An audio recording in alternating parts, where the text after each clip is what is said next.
இந்த சட்டமன்ற தேர்தலை பொறுத்த வரைக்கும் தேர்தல் முடிந்த உடனே கொடைக்கானல் செல்வது அப்படிங்கிறது ஏற்கனவே முதல்வர் அவர்களுடைய பிளானாக தான் இருந்துச்சு. செய்திகளாகவும் ஊடகங்களில் வந்துகிட்டு தான் இருந்தது. ஆனால் பார்த்தீங்கன்னா தேர்தல் முடிந்த பிறகும் பார்த்தீங்கன்னா கொடைக்கானலுக்கு செல்லவே இல்லை. எடப்பாடி பழனிசாமி அவர்களும் தன்னுடைய சொந்த ஊர் எடப்பாடிக்கு செல்லலை. இப்போ துணை முதலமைச்சர் உதயநிதி ஸ்டாலின் அவர்கள் தான் துபாய்க்கு ஃபேமிலியோடு போயிருக்காங்க. இப்போது முதலமைச்சர் எதிர்க்கட்சி தலைவர் ரெண்டு பேருமே என்ன காரணத்துக்காக தமிழகத்துடைய தலைநகராக இருக்கக்கூடிய சென்னையிலேயே நிலை கொண்டு இருக்காங்க அப்படின்னாலே அவர்களுக்கு ஏற்பட்டிருக்கக்கூடிய ஒரு விதமான ஒரு பீதி அப்படின்னு சொல்லலாம். என்னன்னா இப்போ அவங்கள பொறுத்த வரைக்கும் நம்மளுக்கு இருக்கக்கூடிய ஓட்டு பேங்க்ல இருந்து எத்தனை லட்சம் எத்தனை கோடி ஓட்டு பிரிஞ்சிருக்கு அப்படிங்கிறத எடுக்கக்கூடிய நிலையில தான் ஈடுபடுவாங்க அப்படிங்கிறதா 30-40 ஆண்டுகளாக திமுகவுக்கு நாங்கள் தொடர்ச்சியாக வாக்களித்து கொண்டிருக்கக்கூடிய திமுக பின்புலத்தை கொண்ட ஒரு பாரம்பரியமான குடும்பங்களில் இருக்கக்கூடியவங்க கூட இந்த முறை நம்ம ஃபேமிலியில இருந்து ஒரு 3 ஓட்டு டிவி கேக்கு போயிருச்சிங்க. ஏங்க நீங்க ஒரு திமுகவுக்கு ஒரு பேக் போனாக இருக்கக்கூடிய ஆளு நீங்க என்ன இப்படி சொல்றீங்க அப்படின்னு கேட்டா, இல்ல நான் என்னுடைய மனைவி டிஎம்கேக்கு தான் போட்டோம், என்னுடைய பையன் மருமக என்னுடைய 2வது பொண்ணு பாத்தீங்கன்னா டிவி கேக்கு குத்திட்டாங்க. விஜய் அவர்கள் சொன்னது போல வீட்டுக்கு ஒரு ஓட்டு அப்படிங்கிறத தாண்டி இந்த தேர்தலில் பார்த்தீங்கன்னா வீட்டுக்கு பல ஓட்டுகள் தாவேகாவுக்கு பதிவாகி இருக்கிறது. இதில் இன்னொரு முக்கியமான விஷயம் என்ன அப்படின்னா, இந்த வாக்காளர்களை பொறுத்த வரைக்கும் கேண்டிடேட் யாருன்னே பார்க்கல. அதாவது தாவேகா தரப்புல இருந்து எந்த கேண்டிடேட்டை நிறுத்தி இருக்காங்கன்னு பார்க்கல. இப்போ ஓட்டு போட்டவங்கள்ட்ட கூட நீங்க யாருக்கு ஓட்டு போட்டீங்க அப்படின்னா விசிலுக்கு போட்டிருக்கோம், தாவேகாக்கு போட்டிருக்கோம், விஜய்க்கு போட்டிருக்கோம், இந்த பதில தான் சொல்றாங்க. இது விஜய்க்கு பெரிய அளவில், அதாவது பார்த்தீங்கன்னா ஒரு கட்சி தன்னை நிலைப்படுத்துவதற்கு விளம்பரங்கள் தன்னுடைய சொற்பொழிவுகள் பேச்சுக்கள் மூலமாக பண்ணுவதை தாண்டி மக்கள் மத்தியிலேயே ஒரு மாற்றம் வராதா அப்படிங்கிற ஒரு ஏக்கம் இருக்கும் போது அந்த நேரத்தில் அதிரடியாக ஒரு தலைவர் ஒருத்தர் களத்தில் குதிக்கிறாங்க. அவங்க சொல்லக்கூடிய விஷயங்கள் பேசக்கூடிய விஷயங்கள் ஓகே நமக்கு நம்பக்கூடியதாக இருக்கிறது, ஒரு மாற்றம் கிடைக்கும், நம்மளுக்கு ஒரு வளர்ச்சி கிடைக்கும் அப்படின்னா வீட்டுக்கு ஒரு ஓட்டுனாலே 1 கோடி 1.25 கோடியை தாண்ட போகுது. வீட்டுக்கு பல ஓட்டு அப்படிங்கும் போது இது ஒரு மிகப்பெரிய ஒரு எழுச்சி. விஜய் அவர்களை பொறுத்த வரைக்கும் எதிர்பாராத ஒரு வெற்றி அப்படிங்கிற நிலையில தான் இந்த தேர்தல் இருக்க போறது. இந்த நிலை தான் பாத்தீங்கன்னா 2 கழகங்களுக்கும் இடையில பெரிய ஒரு கலகமே ஏற்பட்டிருக்கிறது அப்படின்னு சொல்லலாம். இந்த ரிப்போர்ட் தங்களுக்கு சாதகமான ரிப்போர்ட்டா இல்ல அப்படின்னா முழுக்க அங்க விஜய் வேவ் பெரிய லெவல்ல அடிச்சிருக்கு. விஜய்க்கான ஓட்டுகள் பெரிய அளவில் பிரிஞ்சிருக்கு. எதிர்பார்த்ததை விட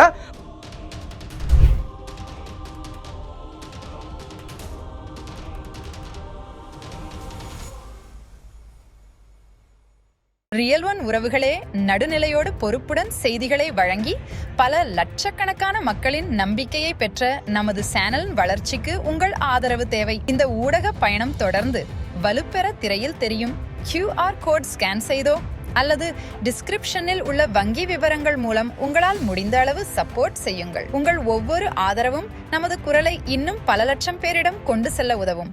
ரியல் ஒன் நேயர்களுக்கு வணக்கம். இன்று நம்முடன் நேர்காணலுக்காக பத்திரிகையாளர் நிலை சிவா இணைந்திருக்காரு. வணக்கம் சார். வணக்கம் சார். எப்பவுமே இந்த சட்டமன்ற எலெக்ஷன் முடிஞ்ச உடனே கட்சி தலைவர்கள் போயிட்டு ஒரு ஊர்ல போயிட்டு ஓய்வு எடுக்கிறோம் அப்படின்ற மாதிரி ஒரு செய்தியெல்லாம் நம்ம கடந்த காலங்களில் பார்த்துட்டு இருக்கோம்.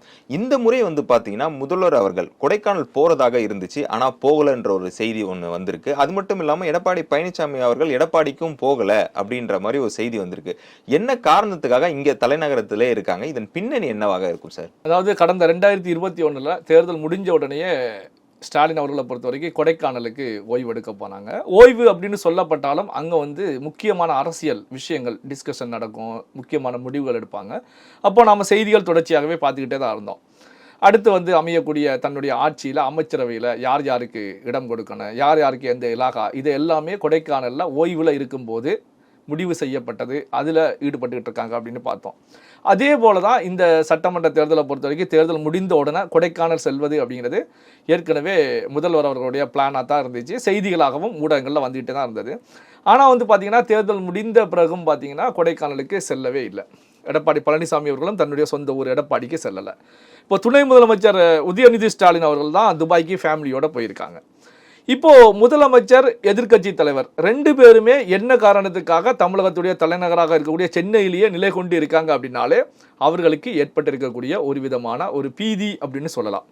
காரணம் என்ன அப்படின்னா, இந்த வாக்குப்பதிவுக்கு முந்தைய நிலையில் பார்த்தீங்க அப்படின்னா நாங்கள் வெற்றி பெற்று விட்டுடலாம், வெற்றிக்கான வாய்ப்புகள் அதிக அளவில் இருக்கிறது அப்படிங்கிற நிலையில தான் ரெண்டு தலைவர்களுமே முதல்வர் மு க ஸ்டாலின் அவர்களும் கட்சியை முடுக்கி விட்டாங்க. அதற்கான வேலையில் வேகமாக ஈடுபட்டு இருந்தாங்க, வேகமான செயல்பாடுகளில் இருந்தாங்க. இந்த பக்கம் எதிர்க்கட்சி தலைவராக இருக்கக்கூடிய எடப்பாடி பழனிசாமி அவர்களும் தன்னுடைய கட்சி தன்னுடைய கட்டமைப்பு அனல் பறக்கக்கூடிய பிரச்சாரம் அப்படின்னு சொல்லி ஈடுபட்டு இருந்தாங்க.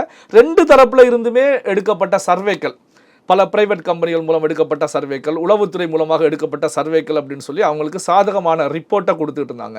இதில் கவனிக்கப்பட வேண்டிய விஷயம் என்ன அப்படின்னா, இந்த பக்கம் முதல்வர் அவர்களும் இன்டெலிஜென்ஸ் மூலமாக பிரைவேட் கம்பெனிகள் மூலமாக ரிப்போர்ட்டை எடுத்துக்கிட்டே இருக்காங்க. இந்த பக்கம் எதிரில் இருக்கக்கூடிய அதிமுக எதிர்க்கட்சி தலைவர் எடப்பாடி பழனிசாமியும் எடுத்துக்கிட்டே இருக்காங்க. ஆனால் இந்த பக்கம் பார்த்தீங்கன்னா இந்த பக்கம் வந்து திமுக வெளில போகிறது அப்படிங்கிற ரிப்போர்ட்டை தான் அந்த பிரைவேட் கம்பெனிகள் எல்லாமே கொடுத்துட்டு இருக்காங்க. இந்த பக்கம் எடுக்கக்கூடிய சர்வேக்களை பொறுத்த வரைக்கும் அது அதிமுக வெளில போகுது அப்படி தான் கொடுத்துட்டு இருக்காங்க. அதாவது தமிழக தேர்தலில் ஒரு கட்சி தான் வெற்றி பெற முடியும். ஆனால் ரெண்டு கட்சிகளுக்குமே வந்து சர்வே ரிப்போர்ட்டுகளை பொறுத்த வரைக்கும் ரெண்டுக்குமே ஃபேவரான ஒரு சர்வே ரிப்போர்ட்டாக தான் இருந்தது. இதிலேயே அந்த சர்வே ரிப்போர்ட்டுகள் வந்து எந்த அடிப்படையிலான ரிப்போர்ட்டுகள் அப்படிங்கிறத நாம தெளிவாக உணரலாம். அதுக்காக தான் இது போன்ற கருத்துக்களை இப்போ பதிவு பண்ணுறேன். இப்போ காரணம் என்ன அப்படின்னா, வாக்குப்பதிவு முடிந்த நிலையில், இப்போ வாக்குப்பதிவு நடக்கும்போது 23ஆம் தேதி நடக்கும்போது வந்து பார்த்தீங்கன்னா இறுதியில் வந்து வாக்குப்பதிவுகளை பொறுத்தவரை கடைசி நேரத்தில் ஒரு விதமான பதட்டமான ஒரு சூழலில் தான் பரவலான பூத்துகள் இருக்கும். ஏற்கனவே தேர்தல் கமிஷனை பொறுத்த வரைக்கும் இந்தந்த பூத் எல்லாமே வந்து கொஞ்சம் பிரச்சனைகள் நடப்பதற்கான பூத் அப்படின்னு சொல்லி ஏற்கனவே பாதுகாப்பு அதிகப்படுத்தி இருப்பாங்க. அதே போல தான் இந்த ஆண்டும் பல பூத்துகளை வந்து அவங்க இந்தந்த பூத்துகள் எல்லாம் எச்சரிக்கையாக இருக்கணும், ஸோ அசம்பாவிதம் நடப்பதற்கான பூத்துகள் அப்படிங்கிற நிலையில் இருந்தாலும் அதே போல தான் கடைசி நேரத்தில் பல பூத்துகளில் பிரச்சனைகள் பெரிய அளவில் வெடித்தது. ஆனாலும் வெளியில் வந்து தெரியாத ஒரு சூழல்லாம் இருந்துச்சு. ஆனால் வாக்குப்பதிவு முடிந்த பிறகுதான் இந்தந்த பூத்துல எல்லாம் பிரச்சனை நடந்துச்சு, அங்கெல்லாம் பிரச்சனை நடந்துச்சு, இங்கே வாக்குவாதம் நடந்துச்சு, இல்லை இங்கே கைகலப்பு நடந்துச்சு அப்படிங்கிற செய்திகள் ஒன்றன் பின் ஒன்றாக வந்துட்டு இருக்கு.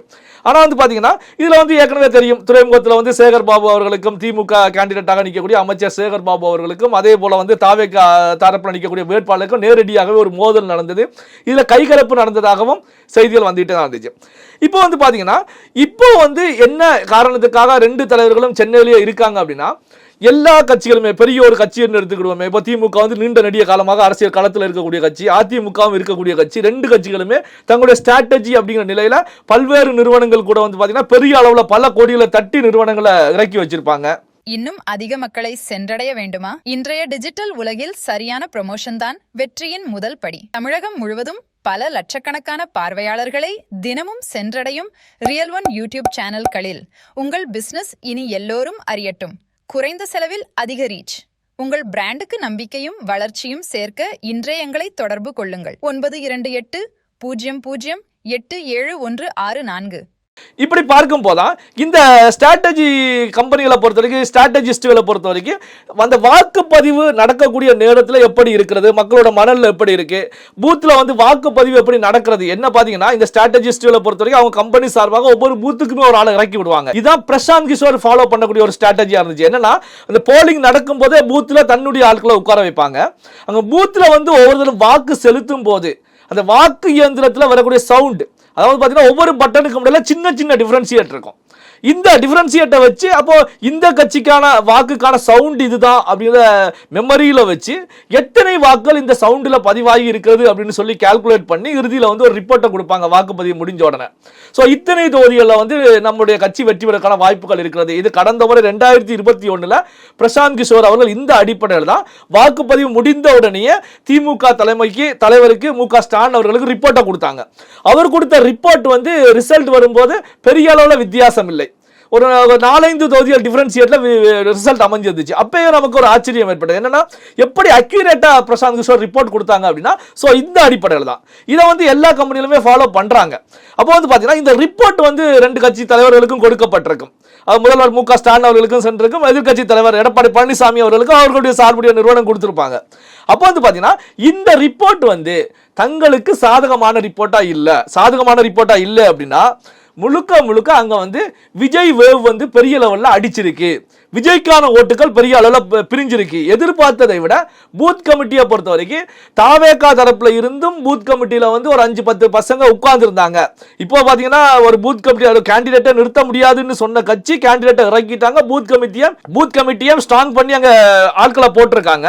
ஸோ அப்போ வந்து பாத்தீங்கன்னா ஓட்டுகளும் பெரிய அளவில் பரவலாக விஜய்க்கு சென்றிருக்கு. குறிப்பாக எடுத்துக்கிட்டிங்கன்னா, நான் வந்து இந்த வாக்குப்பதிவு முடிஞ்ச பிறகு வாக்குப்பதிவு நடக்கிற நாட்கள்ல இருந்து பரவலாக பேசிட்டு இருக்கேன். எல்லா கட்சியிலுமே நம்முடைய நண்பர்கள் இருக்காங்க, முக்கியமான பதவிகள் எல்லாம் இருந்துகிட்டு இருக்காங்க. அவங்க கிட்ட பேசும்போது கூட 30-40 ஆண்டுகளாக திமுகவுக்கு நாங்கள் தொடர்ச்சியாக வாக்களித்து கொண்டிருக்கக்கூடிய திமுக பின்புலத்தை கொண்ட ஒரு பாரம்பரியமான குடும்பங்களில் இருக்கக்கூடியவங்க கூட இந்த முறை நம்ம ஃபேமிலியில இருந்து ஒரு 3 ஓட்டு டிவிகேக்கு போயிருச்சிங்க. ஏங்க நீங்கள் வந்து ஒரு திமுகவுக்கு ஒரு பேக் போனாக இருக்கக்கூடிய ஆள், நீங்கள் என்ன இப்படி சொல்கிறீங்க அப்படின்னு கேட்டால், இல்லை நான் என்னுடைய மனைவி வந்து டிஎம்கேக்கு தான் போட்டோம், என்னுடைய பையன் மருமக என்னுடைய 2வது பொண்ணு வந்து பார்த்தீங்கன்னா டிவிகேக்கு குத்திட்டாங்க. கேட்டால் நீங்கள் கம்முன்னு இருங்கப்பா எங்களுக்கு தெரியும் அப்படின்ட்டாங்க. அவங்க ஒரு மேலே நம்ம எப்படி போக முடியும்? ஏன்னா அதுக்கு மேலே பேசினா குடும்பத்தில் பிரச்சனை வரும். சரி ஓகே அப்படின்னு சொல்லிட்டு அதை நம்ம ஃபேமிலியிலேருந்து 3 ஓட்டு டிவிகேக்கு பிரிஞ்சிருச்சு அப்படிங்கிறாங்க. இன்னொரு முக்கியமான ஒரு நபர்கிட்ட பேசும்போது, திமுகவில் ரொம்ப முக்கியமான நபரை பேசும்போது, என்னுடைய பையன் வந்து டிவிகேக்கு போட்டாப்பா அப்படிங்கிற. ஏங்க நீங்கள் எவ்வளோ பெரிய ஆள், எப்படி களத்தில் வேலை பார்த்துட்டு இருந்தீங்க, உங்கள் ஃபேமிலி வந்து ஒரு ஓட்டு புரிஞ்சிருக்கு அப்படின்னா என்ன செய்ய முடியும் அப்படிங்கிறாங்க. என்ன ரீசன் அப்படின்னா இதுதான் அந்த ஜெனரேஷன் அப்படிங்கிற ஒரு விஷயம். பார்த்தீங்கன்னா இப்போ இருக்கக்கூடிய ஜெனரேஷனை பொறுத்த வரைக்கும் மாற்றத்தை விரும்புகிறாங்க, புதிதாக ஒரு ஆளை எதிர்பார்க்குறாங்க. ஸோ அப்போ வந்து பார்த்தீங்கன்னா இது வந்து விஜய்க்கு பெரிய அளவில், அதாவது பார்த்தீங்கன்னா ஒரு கட்சி தன்னை நிலைப்படுத்துவதற்கு விளம்பரங்கள், தன்னுடைய சொற்பொழிவுகள், பேச்சுக்கள் மூலமாக பண்ணுவதை தாண்டி மக்கள் மத்தியிலேயே வந்து ஒரு மாற்றம் வராதா அப்படிங்கிற ஒரு ஏக்கம் இருக்கும்போது அந்த நேரத்தில் அதிரடியாக ஒரு தலைவர் ஒருத்தர் களத்தில் குதிக்கிறாங்க. அவங்க சொல்லக்கூடிய விஷயங்கள், பேசக்கூடிய விஷயங்கள் வந்து ஓகே நமக்கு நம்பக்கூடியதாக இருக்கிறது, ஒரு மாற்றம் கிடைக்கும், நம்மளுக்கு ஒரு வளர்ச்சி கிடைக்கும் அப்படின்னா ஆட்டோமேட்டிக்காக அந்த சைடு திரும்புவாங்க. இதே போன்ற ஒரு நிலை தான் இப்போ வந்து களத்தில் பிரதிபலிச்சிருக்கு. அப்போ வந்து பார்த்தீங்கன்னா குடும்பத்துக்கு ஒரு ஓட்டு அப்படின்னு சொல்லி தான் விஜய் தெரிவிச்சிருந்தாங்க. இப்போ பார்க்கக்கூடிய நிகழ்வுகளை பார்க்கும்போது குடும்பத்திற்கு எத்தனை ஓட்டு போயிருக்கிறது அப்படிங்கிற ஒரு விஷயம் இருக்கு. குறிப்பாக எடுத்துக்கிட்டீங்கன்னா இதுதான் திமுகவுக்கு அதிமுகவுக்கு பெரிய ஒரு அதிர்வலையை, அதிர்ச்சியை உருவாக்கி இருக்கு.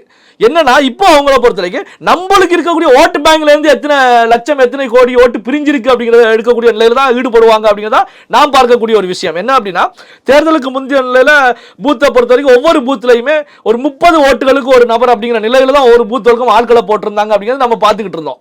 ஒரு பூத் இருக்கிறது, அங்க ஒரு 1000 ஓட்டு இருக்கு அப்படின்னா அங்க வந்து ஒரு 30 பேருக்கு ஒரு ஆள் அப்படிங்கிற அடிப்படையில் ஒரு 30 பேரை போட்டிருந்தாங்க.